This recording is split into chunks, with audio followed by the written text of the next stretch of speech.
Hello everyone, I am Apurva Bhatnagar. Welcome you all to our channel Learn to Save with Apurva.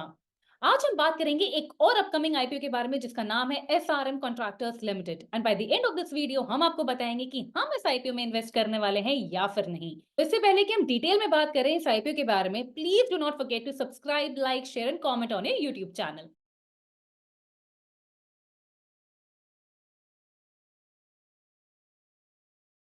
तो SRM Contractors Limited company establish हुई थी 2008 में। SRM Contractors Limited एक construction और development company है जो Jammu and Kashmir and Ladakh में road construction, tunnel, slope stabilisation works and other construction activities करती है।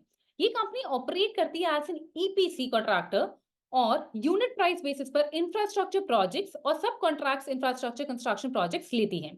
अगर हम बात करें कंपनी के बिजनेस की, तो कंपनी तीन मेजर बिजनेस वर्टिकल्स में काम करती है। फर्स्ट है रोड प्रोजेक्ट्स। इसमें कंपनी प्लानिंग और कंस्ट्रक्शन करती है, रीअलाइनमेंट, वाइडनिंग, अपग्रेडेशन, रेस्टोरेशन जैसे जो ब्रिजेस होते हैं और हाईवेज, इन सबकी मेंटेनेंस भी करती है union territories of Jammu and Kashmir and Ladakh में। दूसरा है टनल प्रोजेक्ट्स में न्यू टनल्स की डिजाइनिंग और कंस्ट्रक्शन करती है, टनल्स को कट एंड कवर भी करती है जिससे कि एवलांचे और लैंडस्लाइड से प्रोटेक्ट कर सके इन सबको। साथ ही साथ एक्सपेंशन, अपग्रेडेशन, रेस्टोरेशन और स्ट्रेंथनिंग भी करती है एग्जिस्टिंग टनल्स की in union territories of Jammu and Kashmir और लद्दाख में। तीसरा है स्लॉप स्टेबलाइजेशन वर्क्स। ये करती है रीइंफोर्स्ड एम्बैंकमेंट स्ट्रक्चर्स की प्लानिंग एंड कंस्ट्रक्शन। लास्ट है other miscellaneous civil construction activities में भी कंपनी है, जैसे कि construction of government and residential units का कंस्ट्रक्शन हो गया, ड्रेनेज, इरिगेशन और flood protection work. As of March 2024 company ने 37 इंफ्रास्ट्रक्चर प्रोजेक्ट्स कंप्लीट किए हैं, जिनमें से 31 रोड कंस्ट्रक्शन है, 3 टनल और 1 स्लोप स्टेबलाइजेशन प्रोजेक्ट है। अगर हम इन 37 प्रोजेक्ट्स की बात करें तो उनमें से 29 इंफ्रास्ट्रक्चर प्रोजेक्ट्स कंपनी ने इंडिपेंडेंटली कंप्लीट किए हैं and 8 through specific joint ventures के through. As on September 15th, 2023, company के पास 293 फुल टाइम एम्प्लॉइज थे, इंक्लूडिंग स्पेशलिस्ट एंड वर्कर्स। अब आइए डिस्कस करते हैं risk attached with the company. ये बहुत ही इंपॉर्टेंट है।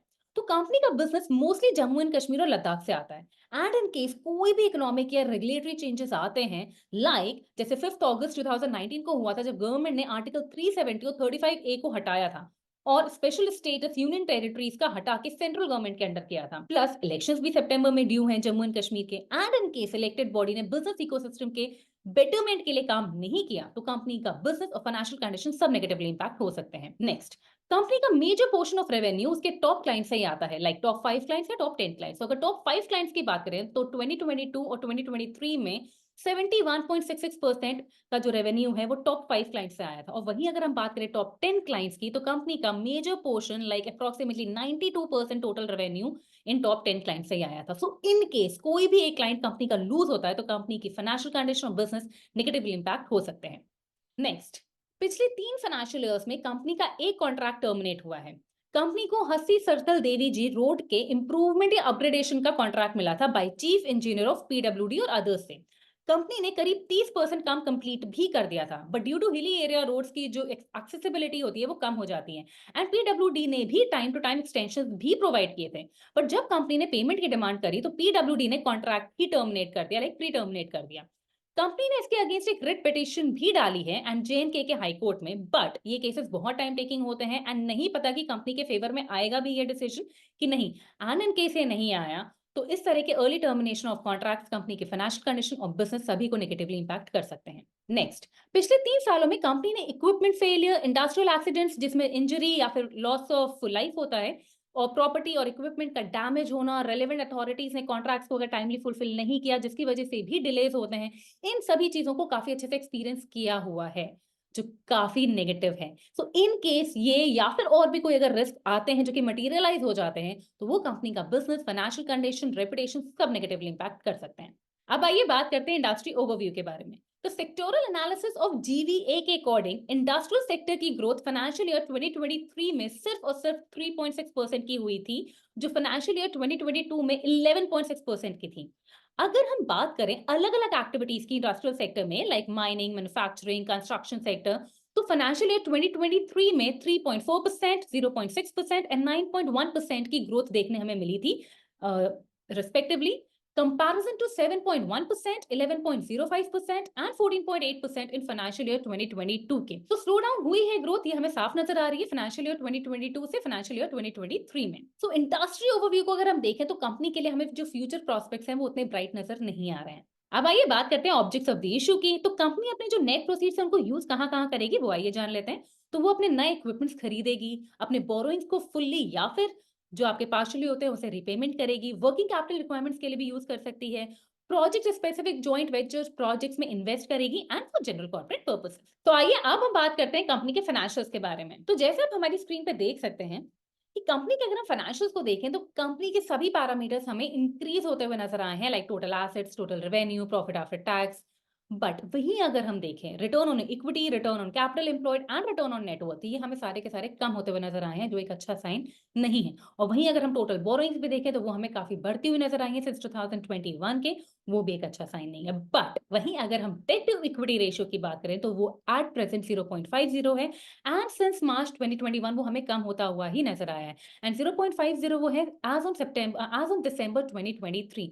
तो ये भी एक अच्छा साइन है, कंपनी काफी अच्छी हमें काफी स्टेबल नजर आ रही है। अब आइए डिस्कस करते हैं कंपैरिजन विद पीयर्स। तो जैसे आप हमारी स्क्रीन पे देख सकते हैं, यहाँ पे हमने एसआरएम कॉन्ट्रैक्टर्स लिमिटेड को उसकी दो पेयर कंपनीज के साथ कंपेयर किया है। फर्स्ट है man infra construction limited and second है आईटीडी सीमेंटेशन इंडिया लिमिटेड। तो जैसे आप क्लियरली देख ही सकते हैं हमारी स्क्रीन पे कि जब हम सारी कंपनीज को जब कंपेयर कर रहे हैं एसआरएम कॉन्ट्रैक्टर्स लिमिटेड के साथ में, तो एक बात हमें काफी क्लियर नजर आ रही है कि कंपनी का दो मार्केट जो वैल्यू है, जो उसका टोटल रेवेन्यू है, वो सबसे कम है दोनों ही कंपनीज के कंपैरिजन में। बट स्टिल अगर हम पैरामीटर्स देखें, लाइक आपका ईपीएस हो गया, एनएवी हो गया, आरओएनडब्ल्यू, ये सारे ही बाकी दोनों कंपनी से काफी अच्छे हैं, काफी ज्यादा है। मतलब कंपनी काफी अच्छा परफॉर्म कर रही है अपनी बाकी दोनों पीयर कंपनीज के कंपैरिजन में। और वही अगर हम बात करें पीई की, तो बाकी दोनों कंपनीज के कंपैरिजन में इसका पीई काफी कम है। दैट मींस कंपनी हमें उतनी प्राइसी नजर नहीं आ रही, कंपनी का जो प्राइसिंग है वो काफी अच्छा नजर आ रहा है। अब आइए डिस्कस करते हैं कंपनी के प्रॉस। तो डेट टू इक्विटी रेशियो हमें कम होता हुआ नजर आ रहा है। पीएस के कंपैरिजन की अगर हम बात करें तो कंपनी हमें बेटर परफॉर्म करती हुई भी नजर आ रही है।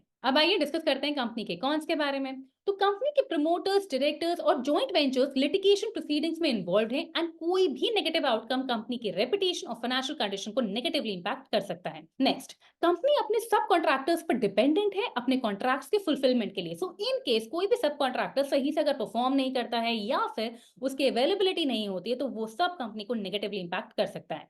नेक्स्ट, कंपनी ने ट्रेडमार्क के रजिस्ट्रेशन के लिए अप्लाई किया हुआ है बट अभी तक उसे ग्रांट नहीं मिला है। तो टिल दैट टाइम कोई भी अनऑथराइज तरीके से अगर कंपनी के ट्रेडमार्क को यूज करता है तो कंपनी का जो गुडविल है वो नेगेटिवली इफेक्ट हो सकती है। नेक्स्ट, कंपनी ने जीएसटी पेमेंट और प्रोविडेंट फंड के ड्यूज के पेमेंट में डिले किया है, जिसकी वजह से पॉसिबिलिटी है कि कंपनी को पेनाल्टी भरनी पड़ सकती है। अब आइए जान लेते हैं इन नटशेल क्या है। तो कंपनी हमें फंडामेंटली काफी स्ट्रॉन्ग नजर आ रही है। वहीं अगर हम डेट टू इक्विटी रेशियो की बात करें तो वो सिर्फ और सिर्फ 0.50 है एज ऑन दिसंबर 2023, जो काफी अच्छा साइन है। बट वहीं अगर हम आरओसी, आरओई और आरओएनडब्ल्यू की बात करें तो वो हमें थोड़ा कम होता हुआ नजर आया है।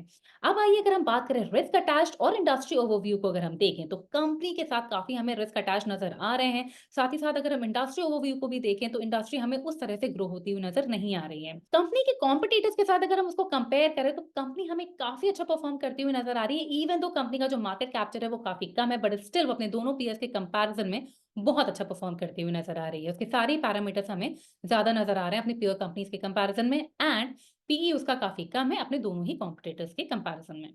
आईपीओ की अगर हम इशू साइज की बात करें तो वो सिर्फ और सिर्फ 130 करोड़ का है, बट वो सारा पैसा कंपनी के पास ही जाएगा, जो एक काफी अच्छा साइन है। जीएमपी की अगर हम बात करें तो वो एट प्रेजेंट ₹40 है, दैट मींस अप्रोक्सीमेटली 19% का हमें नजर आ रहा है। तो ओवरऑल अगर हम देखें कंपनी के लाइक फंडामेंटल एनालिसिस को, risk attach, industry overview, company के कॉम्पिटिटर्स के साथ उसको कंपेयर करें, आईपीओ के इशू साइज, जीएमपी, हम सभी को देखते हुए हमें कंपनी काफी स्ट्रॉन्ग नजर आ रही है and we would definitely invest in this IPO.